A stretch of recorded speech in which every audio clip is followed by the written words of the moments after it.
Thank you for joining me for another episode of Empower Apps. My name is Leo Dion. I'm joined once again by Stewart Lynch. Stewart, thank you for coming on. Hey, glad to be here again. So you obviously have a big YouTube channel, and you've been doing a lot of work on iOS 15. What's been like your biggest challenge, both learning as well as, teaching others on how to develop in iOS 15? Well, the biggest challenge is knowing what's a bug in iOS 15 and what is just my lack of understanding on one of the APIs. That's for a lot of folks. Yeah, and I mean, I jumped in right at beta 1, and as we're doing this video, we're at 5 right now, beta 5. And, some things just aren't working as I would expected, or, for example, in the case of async image, there's, as far as I know, no caching of that image. So there are missing components that you get excited about, and then you realize that, well, maybe this isn't as great as what I thought it was going to be.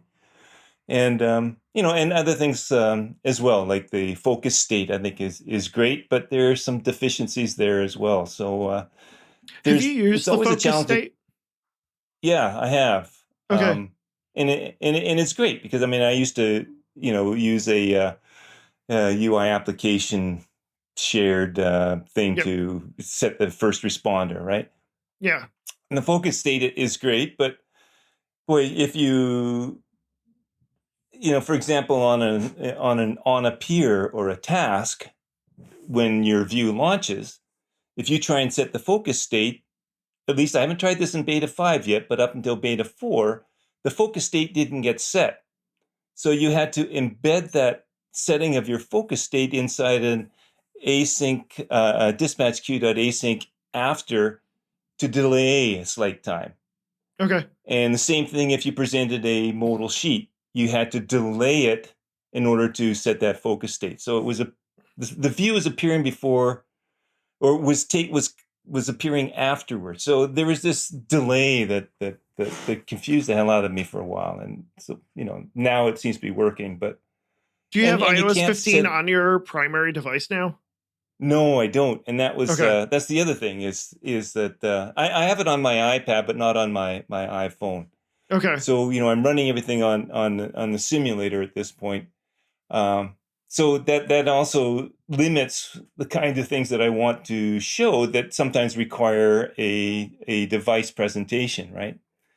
So I'm not exactly sure when I'm going to jump in. I've got one of my Macs is on Monterey, the other one is still on Big Sur. So thank God I can run Xcode under Big Sur, because I wouldn't want to go on to Monterey, because there are definitely some issues with Monterey, particularly with my recording software that just doesn't work. I hadn't even thought of that. Obviously, I'm on Big Sur. There was one episode I did that was almost lost when it was on beta.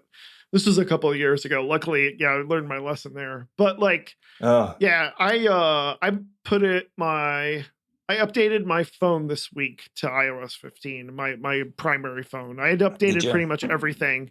And then I updated my watch because I wanted to test some stuff on watchOS 8.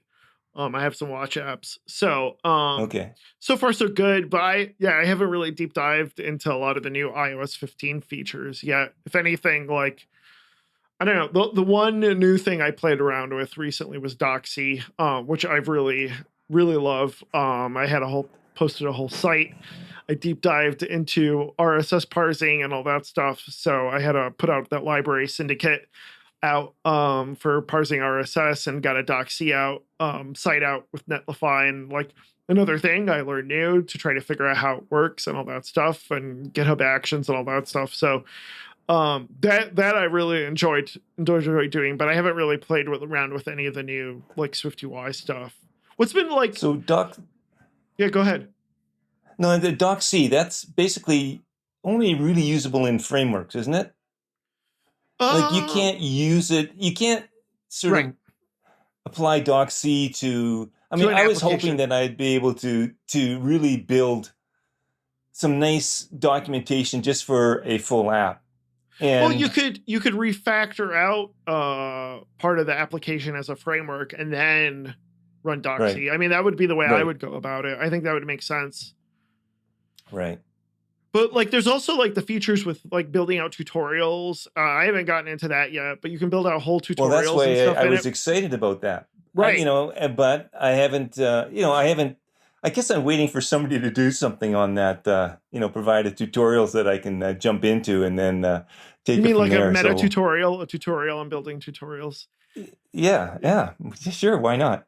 Yeah, Yeah. But yeah, I'll post a link to the Doxy site and the whole okay, repos on GitHub if you want to take a look, if you want to see how I yeah, build that'd be great. the Doxy site. But I like it a lot. Like it looks really nice. It looks like Apple documentation, but with Right. everything actually filled in. So that's what I really liked about it. And I think like that goes back to like one of the deficiencies of documentation you often find is, like you said, kind of like either you're not sure it's broken, or there's like a bunch of stuff missing. Right. And it seems like that's what kind of you've run into with some of the new stuff. I assume you mostly have been working with like SwiftUI, I guess. It's all SwiftUI basically. Yeah. Yeah. Yeah. Yeah. In fact, I had to go back and update one of my apps and that was in UIKit, and I can't believe how much I've forgotten. And I don't know if it's a factor of my age or whatever, but Forgotten about UIKit? yeah. Yeah. I am so ingrained now in SwiftUI and thinking in SwiftUI Yeah, same here. that going back to UIKit is it's completely foreign to me. And I haven't even looked at the diffable data sources. I mean, I did initially when they came out, thinking, okay, I'm going to dig into that as well. And the new collection views, and I'm still table view guy, right? And I don't really, I don't want to go back to UIKit. I want SwiftUI to fill in all the gaps and all the pieces, because I don't have that many years left, so I got to take advantage of what I've got, and so I'm moving forward and I'm not looking back. But sometimes I'm forced to go back if I want to update my older apps, especially the ones that are making money. So. Well, yeah, or you might have to use a UI hosting controller. UI view representable often. Right. So like there's that to fill in the gaps. Sure. Yeah. Like I'm in the same boat. Like I hate to say this, but I've been doing some Objective-C lately because I'm migrating some old code.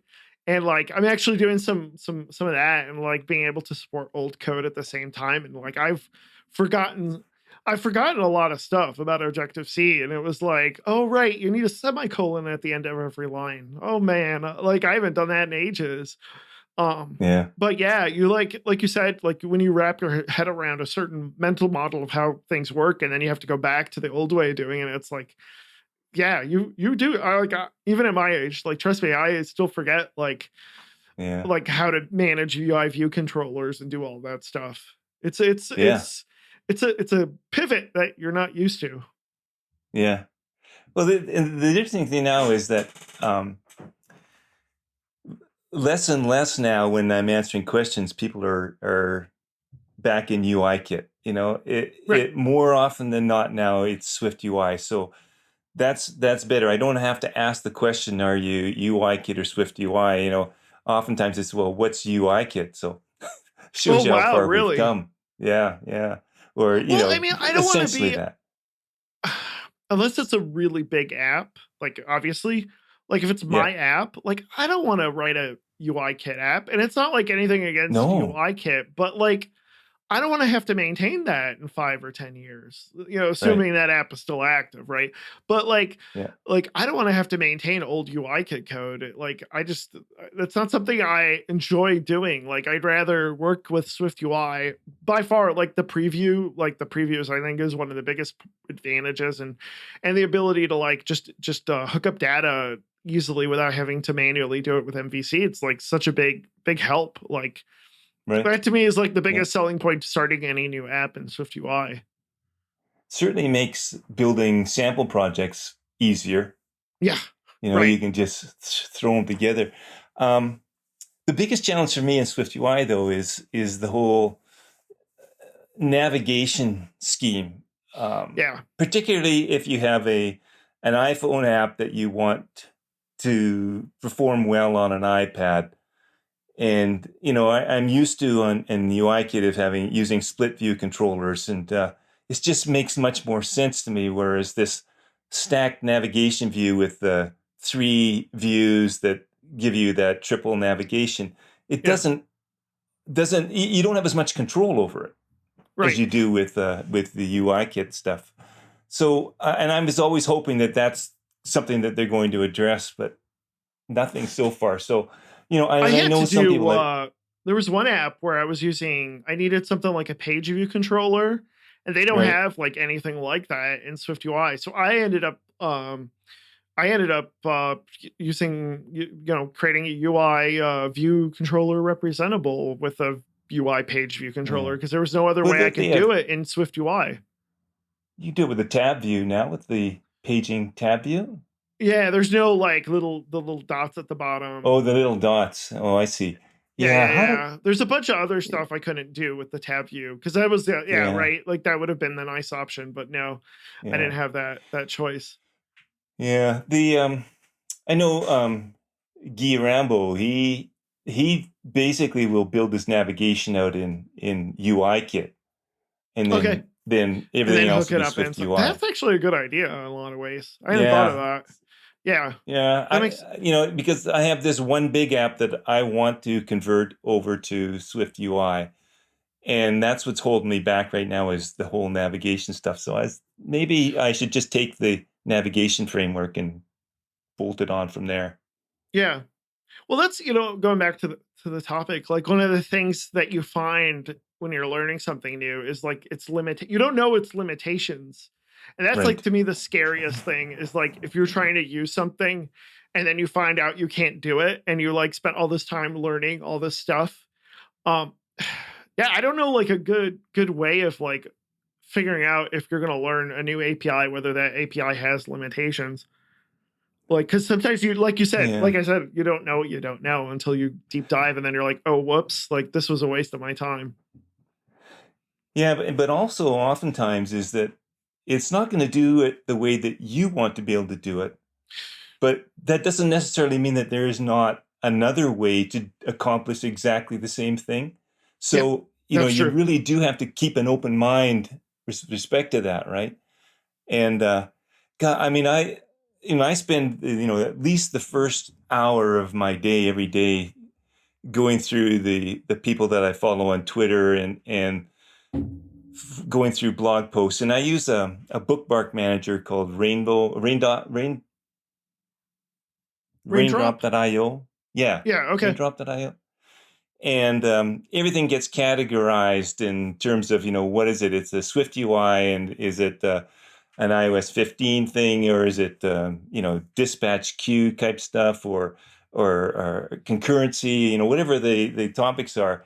And I just keep on building up this library of different posts and videos that, especially if I'm going to do a video, then I'm going to go through every single one of those resources and then just start to absorb all the different things and find out all the different ways that people accomplish one thing or another. And I think that that's really important. You got to really keep your mind open to learn how to do things, because there's always more than one way. And in fact, your way may not be the best way, right? So That's a really good idea. Like I use Bear for my note taking, and like mhm. I like the idea of like tracking videos, blogs, articles, etc. I don't. What was it I used to use? Was it Delicious? It was one of those like bookmark tracking, like bookmark manager apps. I used to use that a Yeah, I long used time ago, but Wonder Tree, I think it was initially, okay, but now it's a Microsoft native. But anyway, raindrop.io was great. It's I think it I'll take a might. look at that. Yeah, I did a video on that one as well. I got a video for everything. But yeah. How long Anyway, does it take you I to put a really like it. video out? Oh, Can I ask that depending question? on, yeah, sure, because it's, I admire these guys that can whip them together. I can't.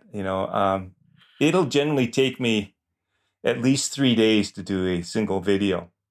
So Okay, because that's I actually not that will, bad. That's like a lot shorter than me. Like Really? not this episode, but like if I was putting together a tutorial video, it tends to take me a lot longer than 3 days. So that's awesome that you've got it Well, down yeah, to a science, so to speak. yeah, but it's a process because I'll build a project, then I will write a script as I build the project again. Interesting. Okay. Then I'll record the video without any audio following my script. Then I'll go and watch the video and edit my script to match the sequence that I actually did things, because sometimes I do things in a little bit different order. Okay. Then I'll record the audio, and then I'll put the two together and then edit the video and the audio together, either speeding up or freeze framing to match my content and my audio. And then once I've done that, then I will go through another run and do my zooms and pans and highlights and add my intro, my trailer, and then publish it. So it's a Awesome. fairly lengthy process. Yeah, I That's awesome. never video and audio at the same time. Can't do it. Okay. Yeah. Just can't do it. Make too many typos. Well, it's probably a little get bit easier that your distracted. face is in there, right? Because then you don't have to Yeah, sync oh up yeah, audio. that's why my face is never there, right? Because That's a I just secret. couldn't do it. There'd be How, so many edits. So, how are we doing on time? I want to make sure. oh, I'm fine, but Okay. totally up to you. Yeah, Okay. yeah, I wanted to talk a little bit more about mentoring. yeah. How like how do you find a good mentor, I guess, out there? Like what's the best method you think for doing that?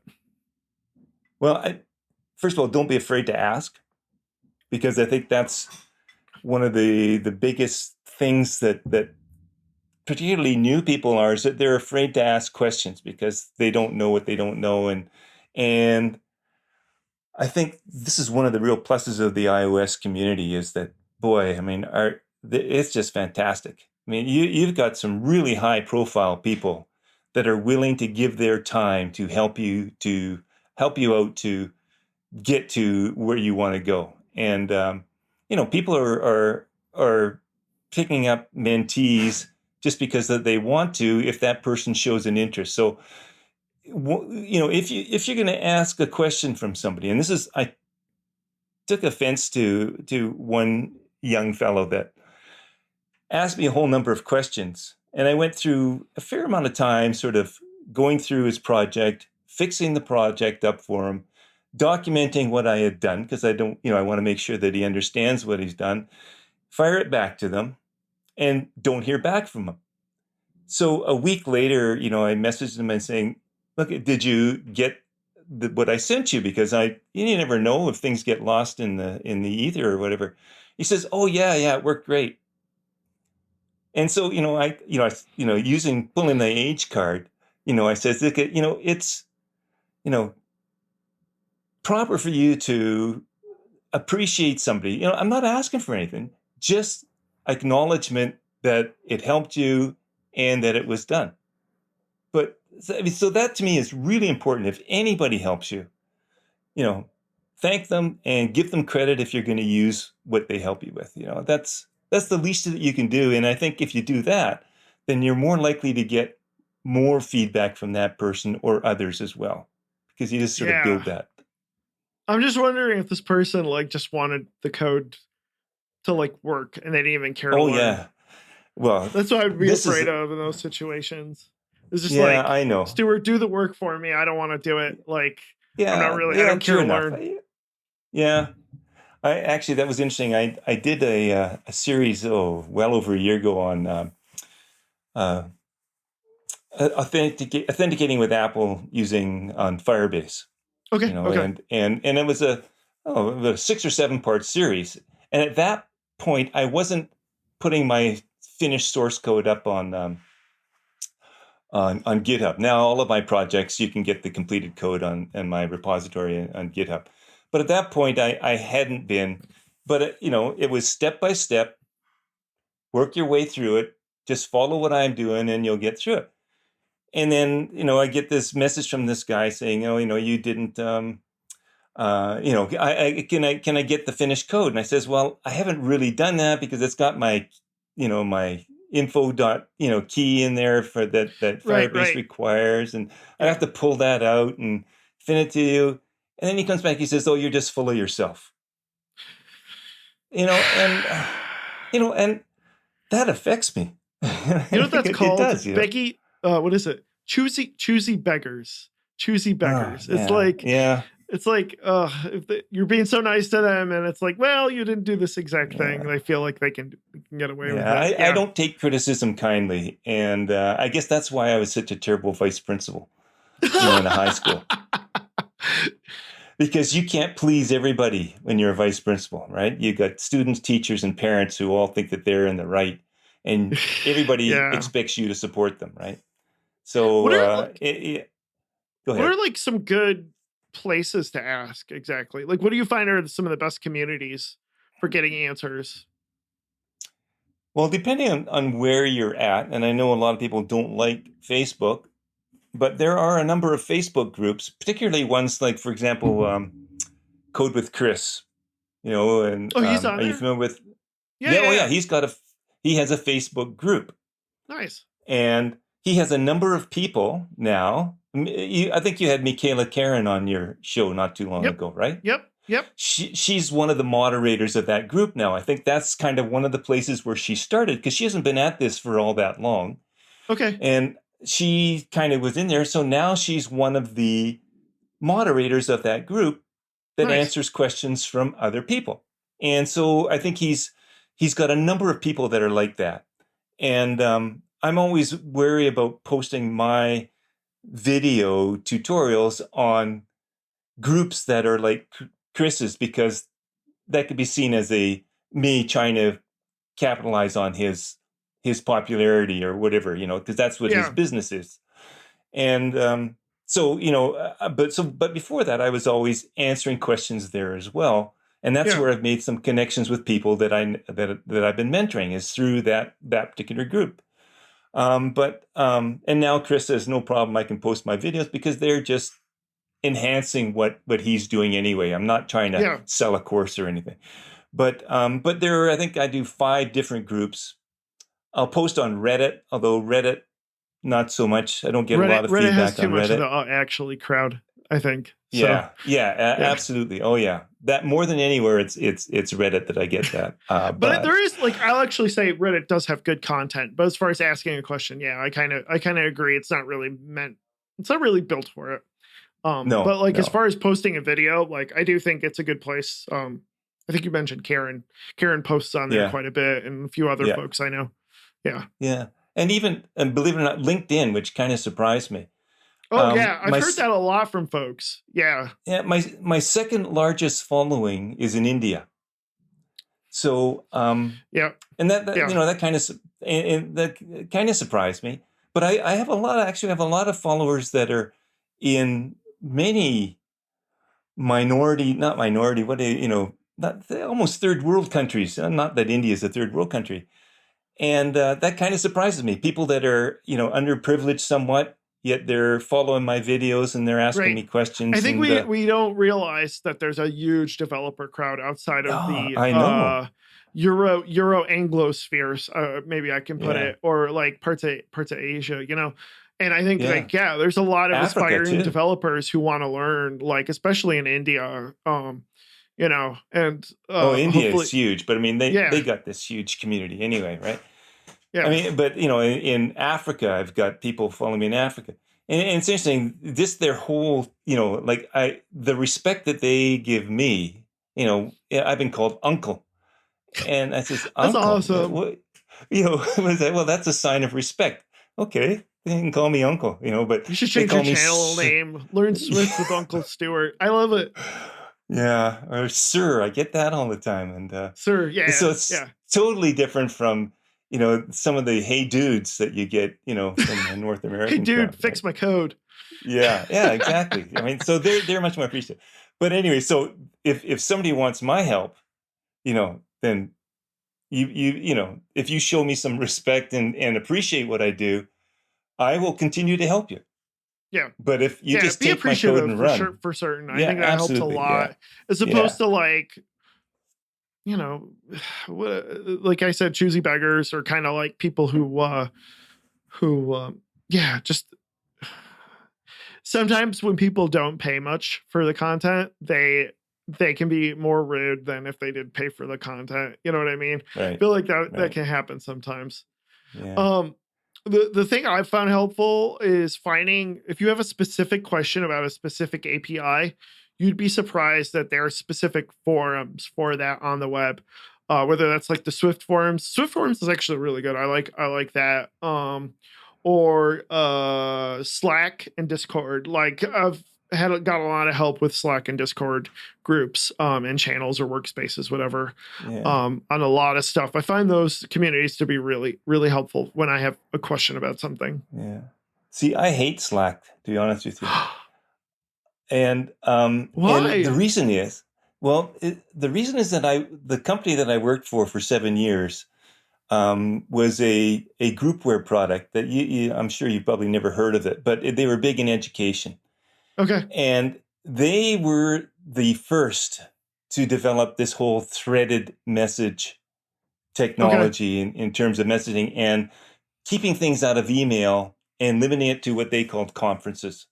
Hmm. And the reason I ended up working for them is because we used it in the two school districts that I worked for. And, I just maxed out on it because it had a platform that allowed me to build apps on top of it to access SQL Yep. databases and Yeah. everything. Yeah. But that whole concept of not having a message that had a quote of every single one in that particular thread in that particular message, and having it all limited in a thread that was easy to go back and forth in to find out what it was, and great search technology built in. So I found Slack really confusing and overwhelming in terms of the content because it wasn't focused enough for me. Now that I guess will Interesting. Okay. depend on the community, right? So, Yeah. but Right. Right. and that's just my take on it, obviously. But But I mean, yeah, there's a lot it, out there. If Slack doesn't work for you, I'm probably a little bit more like that when it comes to Discord. Like Discord to me is like a little bit confusing. hmm. Uh, but there's always something out there. Like you said, if Facebook's your cup of tea, like definitely check that out. Well, but you Seems got to like go there's where some, the people are. You yeah, got to find where the people are, right? And yep, yep. yeah, but So Twitter's also great too. yeah, Twitter is a really great community out there. And you don't even have to, you just have to find the right people, and like, my DMs are open, and I don't know about yours, but like, feel free to Yeah, yeah, like, ask me a question or post a tweet and send it to me. I'm more than willing yeah, to help as well. yeah, So you yeah. had something on here about content providers. You want to talk about that a little bit? Yeah, just all, sort of getting to know which ones sort of match with you, I guess, is sort of what I was saying. And I think as your path grows, your who you go to is going to change. Um, and when certainly Paul Hudson, if I'm starting out, 100 days of Swift, 100 days of Swift UI, I don't think you can find a better resource to get a complete overview. But it's not going to make you into a developer. It's going to give you an overview. So you've got to find supplementary resources to allow you to dig down onto a particular topic. And that's where other content providers can provide you with a particular focus. And Sean Allen was fantastic for that. Even back when I was first starting out, the young Jared Davidson, is it Jared? Do you I know think so. Jared? He was just a young kid. He's still young. He's only like 23 or something like that, but had his YouTube channel for forever.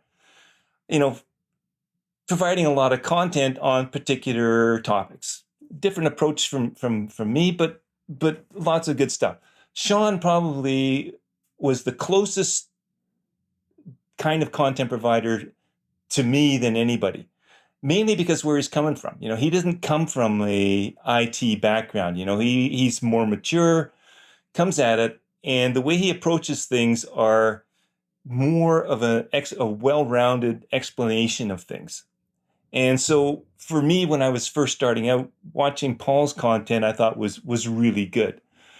Now that I have a better understanding on how to focus myself on things, I go deeper and I'm focusing more on blogs like John Sundell's blogs or Antoine Vanderlee's blogs, where you are now digging into specific content and getting a much deeper understanding. So there are different levels. The patterns of practices so that you could deep dive into those blog posts more. Like, yeah, I get where you're coming from.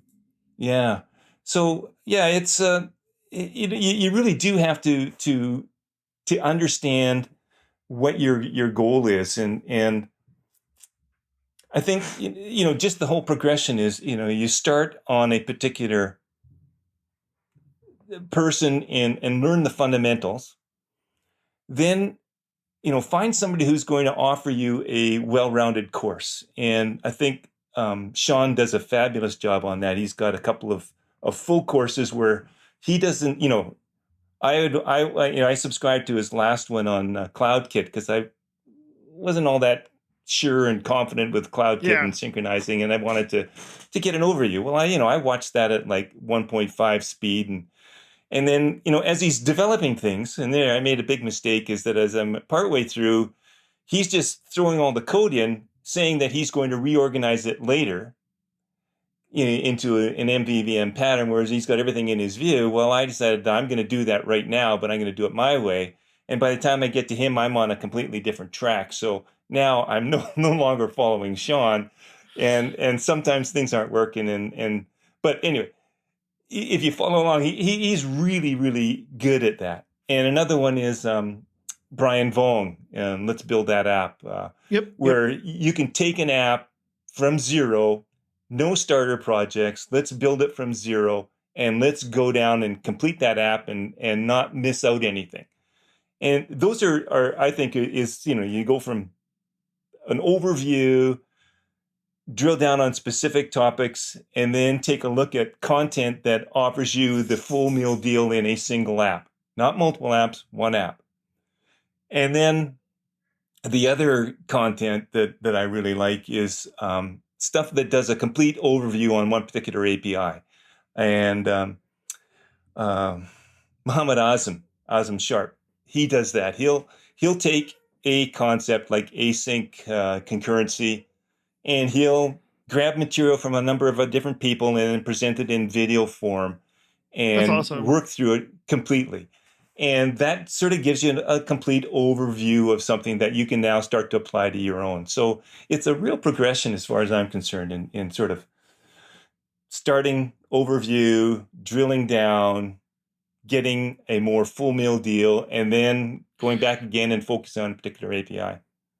Couple of things. I started watching cooking videos on YouTube. I've been watching a lot of Binging with Babish. And one of the things I like is he will, when he goes through a recipe, he'll be honest and say, I got this from America's Test Kitchen. I got this from Elton Brown. I got this from Lopez. And it's like I appreciate that. It's like, I appreciate the honesty of being able to cite your sources, because not only is it like being gracious, obviously, but also if Stewart's going to do a SwiftUI thing and he's going to borrow something from Sean Allen, right? Or maybe from a Sundell post, like I can then go and I can, interesting.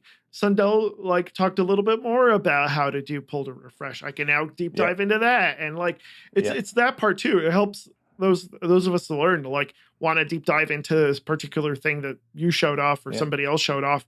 And then like really deep dive more into something that you didn't really focus on because you were having more of an overview. So I like that a lot. Like I appreciate that very much. If Mohammed's been doing that as well. The other thing you didn't mention when you mentioned videos is WWDC videos. Do you what's your? I like them. I use them a lot. Like when I wanted to just because even if they're not perfect, I'm getting the actual developers who built the features perspective on how I'm supposed to be using it. So for me, like whatever shortcomings you might think it has. Like, at least for me, like when I watch it, it's like, oh, this is why Apple does it this way. Okay, that's interesting. Like, and then now I have like the basic overview, and then I can jump in and, watch or read another blog post from someone else.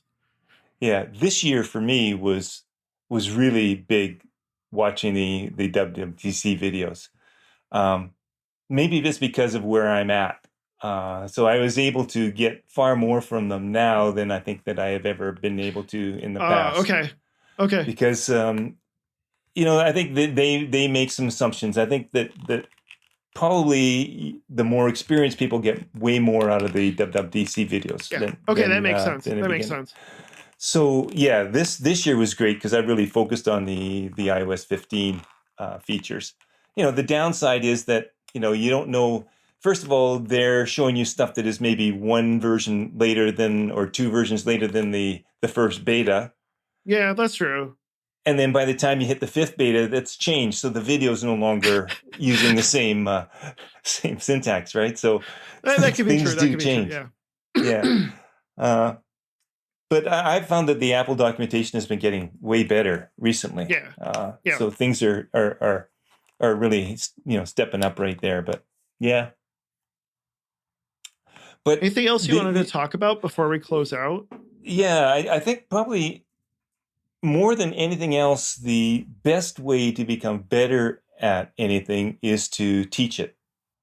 So either 100%, yes. Either create a video to share, something that you've learned that you think is really cool, create a video on it, and you'll learn way more about it. Or if you don't have the tools to do a video, write a detailed blog on it. Or volunteer to speak at a conference on it. That's what I do. Yeah, that's scary. I've spoken at many conferences, but never on iOS development. It was always on this software that I had used before. Okay. And yeah, I did 10 talks last year. Of course, with COVID, it was all like, I think most of them were by far just doing videos. So I definitely learned a lot about video production.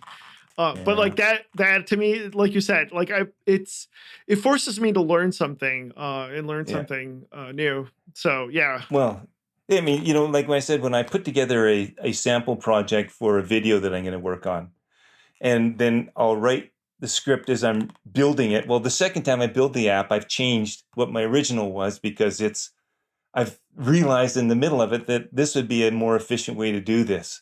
And then when I record the video, something else clicks and I'm doing something else. So as you're explaining, and that's the other thing too, is using the right terminology. And so I have this jargon. Jargon is a big part of a good community. It's like understanding the right jargon. Yeah, I totally agree. Because going back to asking a question, sometimes people will ask a question, they'll use the wrong term, right? And it's like you're not sure what exactly they're talking about, and then you got to help them use the right jargon and stuff like that. Yeah, totally. Yeah. I mean, I have this it's called 5 Notes or something like that. It's just a little menu bar app that allows me to have certain things up there that if especially, what I always mix up? The difference between argument and parameter. What is the difference? Well, today I'm going to learn this. Well, let me bring up my 5 Notes. Where is it? Let's see. Oh, the other thing is the difference between brackets, parentheses, and angle brackets. I think they're all different. Okay. Okay. Function parameters are names listed in the function's definition. Function arguments are the real values passed to the function. Oh, okay. Parameters are initialized to the values of the arguments supplied. Okay. That's kind of what I thought it was going to end up being. So arguments is what you pass into a parameter, right? Okay. Yeah. That sounds about right. Yeah, well, it is right, but I often mix them up and I'll talk about, okay, well, here's this function, we're passing this parameter in rather than this argument. Yeah. And I want to correct myself. So that's just something that I have up in front of me all the time. Or if I'm explaining code and I'll talk about these are brackets, because in Canada, we might call a bracket something different than you in the United States. So I call them curly brackets and you might call them braces, right? Like, right. What do you call those things? And And so, you just have this different terminology. So I've got these little notes up there that if I'm recording, I'm always having to look up and as I'm writing my script as to make sure I use the right words. Do you know that the name for the left bracket is bra and the name for the right bracket is ket? No. Totally. I didn't realize that. I looked that up on Wikipedia. I was like, that's ridiculous. Now I know. Yeah. Yeah. What do you think about spending money on content? Shouldn't you like, yeah. When do you think it's worth it? Oh, I think it's always worth it. That you get what you pay for sure. There is a lot of free content out there, but there's also a lot of really, really good content. And, my YouTube channel's not huge. I make, not a lot of money each month on advertisement, but every penny of that advertisement goes into purchasing content or supporting people through Patreon or whatever, going right back into the community to encourage more.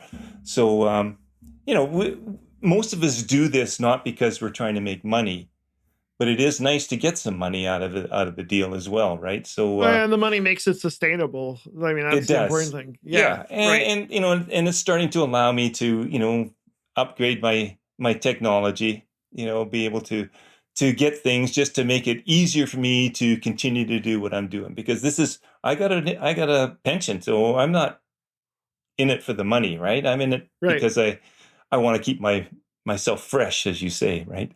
So yeah, same here. I mean, I'm super glad that I'm in the software development world, because like I have to keep myself fresh, and like that's what I'm hoping like to do is like over the next decades is being able to just constantly like learn new stuff and not stay stuck in my ways. And I think you did a great job this episode kind of explaining how to do that and how to learn new stuff. I appreciate that.